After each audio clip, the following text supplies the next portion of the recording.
Hello everybody and welcome into another edition of Devils in Detail. I'm Ethan Schmidt, joined alongside Carson Field, and we do not have any shortage of things to talk about today, as it was a very eventful week in Sun Devil athletics. Football took care of business against Oregon State, volleyball upset a top 15 opponent on the road, and men's basketball released its full schedule. That and more coming up on the show. First, I am joined by football reporter Trevor Booth to talk about the latest in ASU football as they just defeated Oregon State for their first conference win of the season, and now they move on to set their sights towards Colorado. Trevor, thanks for joining me. Thanks for having me, Carson. Anytime. The Devils got their first Pac-12 win of the season against Oregon State Saturday. What were some of the positive things you took away from that game? Well, you can't start at the positives, Carson, without starting with Eno Benjamin. 312 yards on the ground, broke a 45-year-old record in Arizona State history. He was phenomenal. And it wasn't like the offensive line was creating holes that he could just go through. It was the plays that he created himself. He had 177 yards after contact and showed a lot of elusiveness in that game. And another big thing was the defense. They've had a big adjustment period learning Danny Gonzalez's 3-3-5 scheme, but they showed some good things against the Beavers. They allowed 17 points before halftime, but only 7 after in the second half. And then we saw that fourth quarter goal line stand where Chase Lucas was able to get in and help break up the pass, and Maryland Robinson was able to pressure the quarterback. Those are some things that you have to look forward to, plays like that.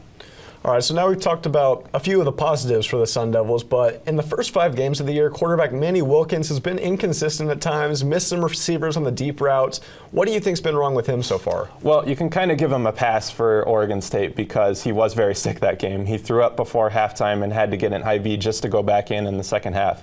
But he came in and did throw a touchdown pass to Kyle Williams and did have 3 touchdowns.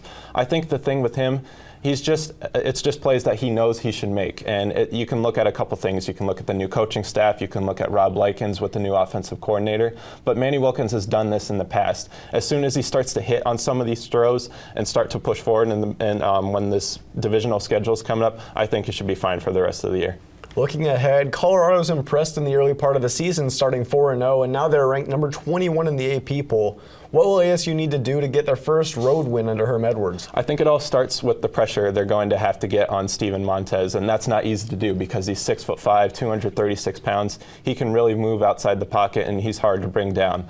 If they can get pressure on him, that's going to be big in order to keep the Sun Devils having possession of the ball. And then on offense, you have to control third down and control time of possession. They converted over 50% of their third down against the Beavers. If they can continue to do that, that's going to be really helpful in running a road game. Saturday's game will begin at 1 p.m. when the Sun Devils try to dethrone the only remaining Pac-12 undefeated team. Thanks for joining me as always, Trevor. And now we move from football to basketball. As the basketball team released its men's basketball full schedule last Thursday, the Sun Devils kick off their Pac-12 campaign against Utah at home on Thursday, January 3rd.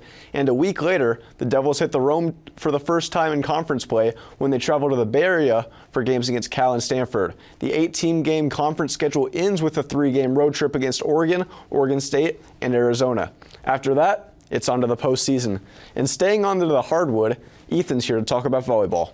ASU volleyball is off to an outstanding start. After finishing with 0 wins in conference play last year, the Sun Devils have already won 3 Pac-12 matches early in the season.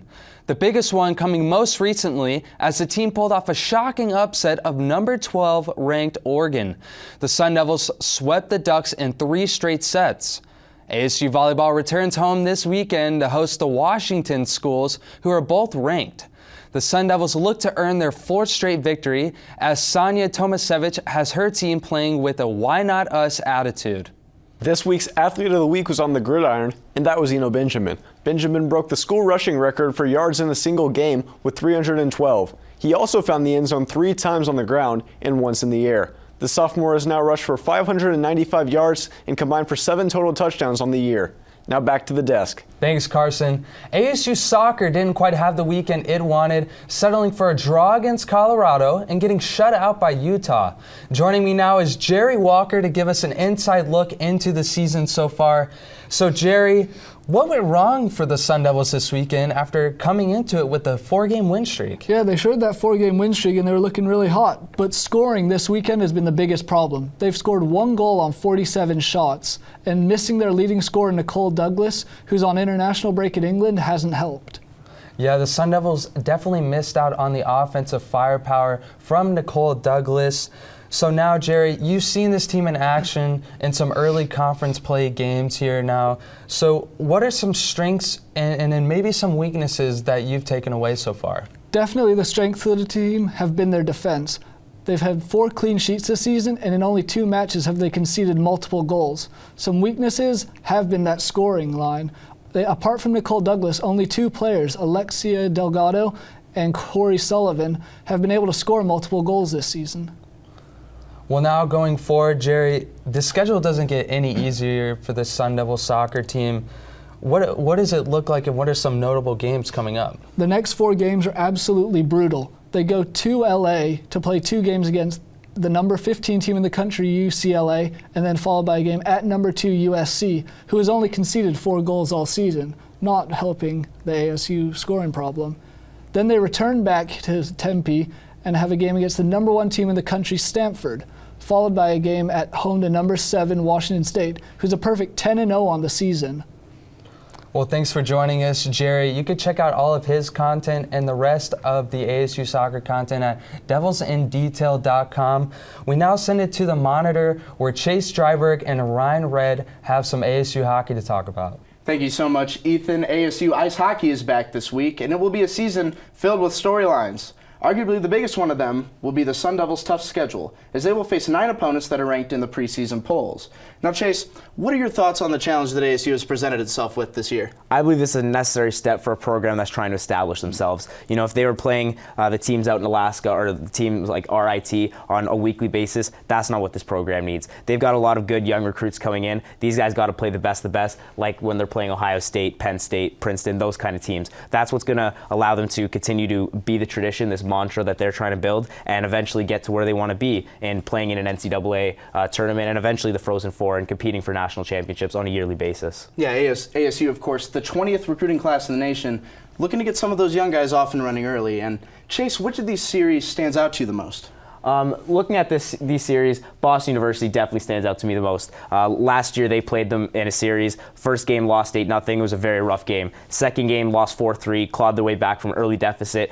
In nail-biting fashion, almost won that game, but it was a very rough series all in all. If ASU in that second game had been a little bit more disciplined, maybe they pull off the win. So I know a lot of guys that were still on that roster from last year, they definitely have that game circled, trying to get a little bit of redemption against Boston University. Yeah, Boston U, of course, 8th in the nation, as you can see here. ASU, they have them circled on their schedule. They're ready to hit the ice with them. Now, Chase, which opponent do you think that the Sun Devils have the best chance of pulling off an upset against? Looking at this, it's going to be Penn State.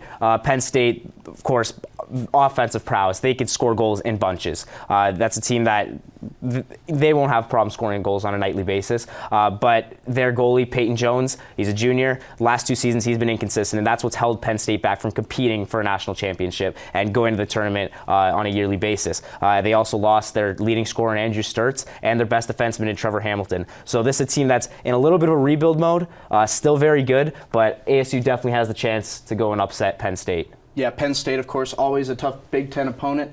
On the road, number 16 in the nation, it'll be a tough contest for the Sun Devils. Make sure to be paying attention there. And ASU, Chase, will have to go on the road for 3 straight weekends in January. That's a long, tough road trip. How do you think this team is poised to handle such a big test like that? This isn't something new for the Sun Devils. They did this last season to close out their season. They went to Yale, then Michigan Tech, then Michigan. Those are 3 very good programs. So I think they'll be fine. They're in college. It's a little bit different when you're going on the road because these guys, they're students. During the week they're in class, and then they have to leave their classes midweek to go to these programs. But I think a lot of these young guys, especially, they're going to be excited to go to places like Cornell, Boston Universities. Those are storied college hockey programs. So they're going to be excited to go in there, show off what they can do. So I don't think they're going to have a problem with going on 3 straight road trips in January. Yeah, it's always tough when you're not in a conference. You have to play all these road games. ASU looking to be up to the test.